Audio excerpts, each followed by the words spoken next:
어제까지 긍정적인 흐름을 이어갔던 코스피가 오늘은 낙폭이 좀 큽니다. 1% 넘게 하락세로 거래가 되고 있고 2610선까지 빠졌고 이러다가 2600선까지 위협받는 것이 아닌가 하는 생각도 듭니다. 시장에 급하게 올라왔던 만큼 또 조정은 자연스러운 건데 다만 이러한 시장 상황 속에서 여전히 또 강세 탄력을 받아가는 업종이 있습니다. 테마가 있고요. 특히나 오늘 시장은 테마 장세가 맞는 것 같습니다. 우크라이나 재건주가 오늘 시장에서 다시 한번 탄력을 받고 있는데 우크라이나 재건 테마가 이제 일회성으로 끝나지 않을 것 같다라는 생각이 듭니다. 최근 한 달 동안 나왔던 뉴스를 보자면은 일단 종전에 관련해서 긍정적인 뉴스가 많이 나오고 있고요. 이에 따라서 시장에서 관련주들이 급등세를 연이어서 연출하고 있습니다. 테마주라고 하면 원래 뉴스가 나오자마자 상승 탄력을 받았다가 금세 반락하는 것이 특징인데 이번에 우크라이나 재건주는 좀 다른 것 같습니다. 그 이유가 무엇일지 오늘 좀 살펴보고 가도록 하겠습니다. 간밤에 이슈가 있었습니다. 미국과 우크라이나 간의 광물 협정 전문이 공개가 됐습니다.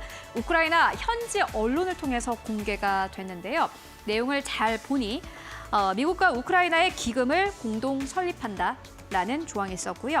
우크라이나는 향후 국영 광물 자원을 개발하고 수익의 50%를 이 기금에 투입하게 됩니다.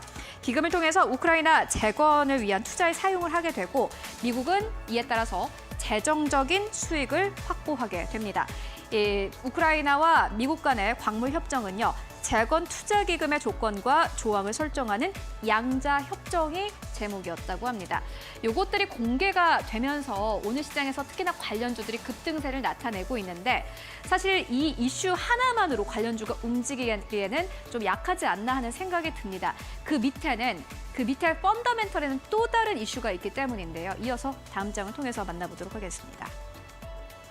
네, 그로스 리서치가 오늘 관련된 리포트를 내놓았습니다. 우크라이나 안에서 여론을 여러분들 잘 확인해 보시면 좋을 것 같은데 우크라이나 국민의 전쟁 인식과 관련된 차트입니다. 보시다시피 가장 왼쪽에 있는 이 초록색 차트는요. 2022년 그리고 오른쪽으로 오면서 3년, 4년이 되는데 질문을 보도록 하겠습니다. 승리할 때까지 전쟁을 지속하겠다라고 대답을 한 국민의 비율이 2022년에는요, 보시다시피 73%였습니다. 이때만 하더라도 전쟁을 승리하겠다는 이 의지가 강하게 보였습니다. 그런데 시간이 지나면서 우크라이나 국민들은 지쳐갔고요. 2023년부터 4년까지 보시다시피 38%대로 뚝 떨어진 모습을 확인하실 수 있습니다.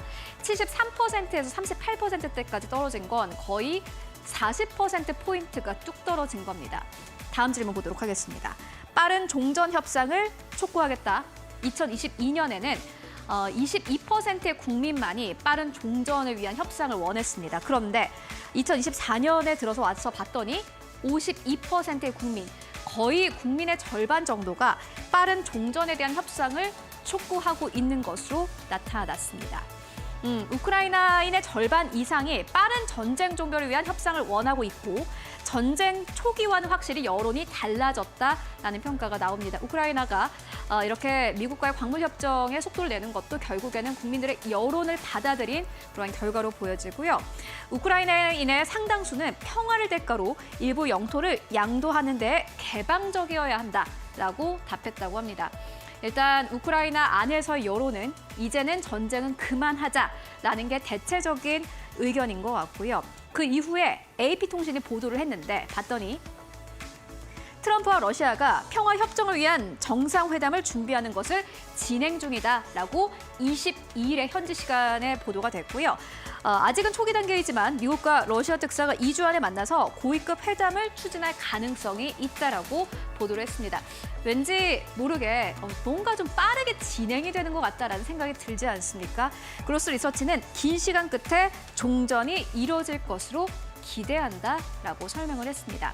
이제 종전이 이뤄지게 된다면은 당연히 재건주 쪽으로는 매수세가 강력하게 들어올 텐데 우리는 어느 쪽을 봐야 할까요? 우크라이나의 내부 상황을 좀 보고 가도록 하겠습니다. 부분별 피해 금액입니다. 보시다시피 550억 달러 쪽에서 주택 쪽에서 피해가 발생했다고 합니다. 전체 피해 포션 가운데 37%에 해당합니다. 주택이 가장 많이 타격을 받은 것으로 보여지고요.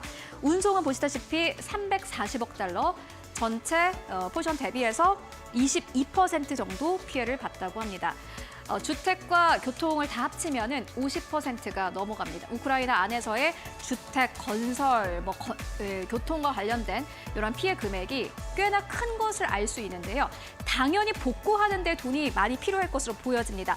복구 금액의 상위 부분을 봤더니 주택이 가장 컸습니다. 16.5%, 운송이 15.2%였습니다. 그러면은 여러분들도 생각을 해보셔야 될 게 시장으로 만약에 종목들이 움직이게 된다면은 이와 관련된 종목들을 잘 보시는 게 중요해 보이는데요. 한국은 어떠한 노력을 하고 있을까요? 한국 기업들 같은 경우에는 민간이 합동해서 우크라이나 재건협력 대표단을 구성했다고 합니다. 원팀 코리아를 구성을 했고요. 배분된 역할을 봤습니다. 6대 선도 프로젝트인데 교통 마스터 플랜, 공항 현대화, 그리고 하수 처리 시설, 그리고 댐 재건 지원, 그리고 철도 노선 고속화. 여기서 뭔가 감이 오지 않습니까? 앞에서 봤던 주택 건설 쪽에 아무래도 돈이 많이 들어갈 것으로 보여집니다. 프로젝트 대부분이 막대한 피해를 입은 주택 건설 운송 쪽에 해당이 된 것으로 보여졌고요. 한국의 많은 기업들이 참여할 것으로 보여집니다. 삼성물산, HD 현대건설기계, 현대로템, KT, 포스코 인터내셔널 등 18개 기업들이 참여를 하게 됩니다. 그렇다면은 조금 더 한 걸음 더 들어가서 보도록 하겠습니다. 그로스 리서치의 리포트를 바탕으로 했고요. 어떤 기업이 있나 봤더니 저희가 좀 6개로 추려서 정리를 해봤습니다. 먼저 첫 번째는 SG입니다.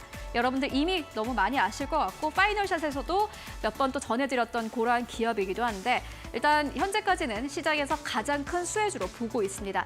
그런데 수혜주를 생각을 하실 때 늘 생각을 하셔야 될 게 이게 실체가 있느냐가 굉장히 중요한 것 같습니다. SG는 보시다시피 국내 1위 아스팔트 콘크리트 전문 기업입니다. 이미 우크라이나의 도로 복구와 재건 사업 추진을 위한 현지 법인을 설립했다고 합니다. 당연히 각광을 받을 수밖에 없겠죠. 두 번째입니다. 굉장히 의외 기업이었는데 아이톡시입니다. 시가총액이 500억 원대였던 아주 작은 스몰캡 기업인데요.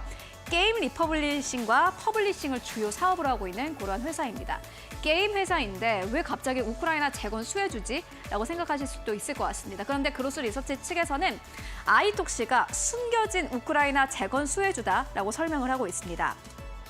아이톡시는 2000년대 초반부터 우크라이나 방송국들과 미디어 사업을 진행하고 네트워크를 확보해 왔다고 하는데 이게 쉽게 생각을 해보자면 아이톡시는 2000년대부터 우크라이나와 관련해서 계속해서 사업을 진행을 하고 있었고요. 우크라이나와 관련된 네트워크가 있을 겁니다. 사업 네트워크, 인적 네트워크가 있다 보니 여기서 나오는 투자와 관련된 아이디어가 분명히 있었을 겁니다. 그렇기 때문에 이번에 BFG가 추진하는 프로젝트 합작 투자 협약을 체결했다고 하고요. 이게 판유리를 생산하는 그러한 프로젝트와 관련이 있다고 합니다. 당연히 기대를 가지고 갈 수밖에 없겠고요. 세 번째는 현대로템입니다. 현대로템 역시나 마찬가지로 2010년대부터 우크라이나와 관련된 사업을 계속해서 진행을 해온 바 있고 HD현대 인프라코어 이미 우크라이나 건설기계 점유율 1위를 차지하고 있는 기업이기도 합니다. 다산네트워크스, 포스코 인터내셔널까지 있습니다. 여러분들 관련된 기업들 어떤 사업을 영위하고 있는지 진짜 우크라이나 재건과 관련된 사업을 영위하고 있는지 그리고 우크라이나 재건 이슈가 다시 한번 부각이 되게 되고 이게 실제로 공시가 나오고 실적으로 반영될 수 있을지 함께 체크해 보시는 게 그 어떠한 이슈보다 중요해 보입니다.